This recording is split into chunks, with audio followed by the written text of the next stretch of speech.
Здравствуйте, друзья! С вами Володя Рыбачок. Вышел с собачкой погулять. 12 апреля у нас. Вот столько сегодня снега навалило за весь день. Целый день метель, снегопад.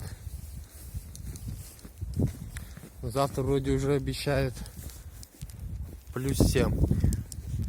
Не знаю, надолго нет. Зима никак не хочет уходить. Все метет и метет. Так что вот так вот, друзья. Зима пока продолжается.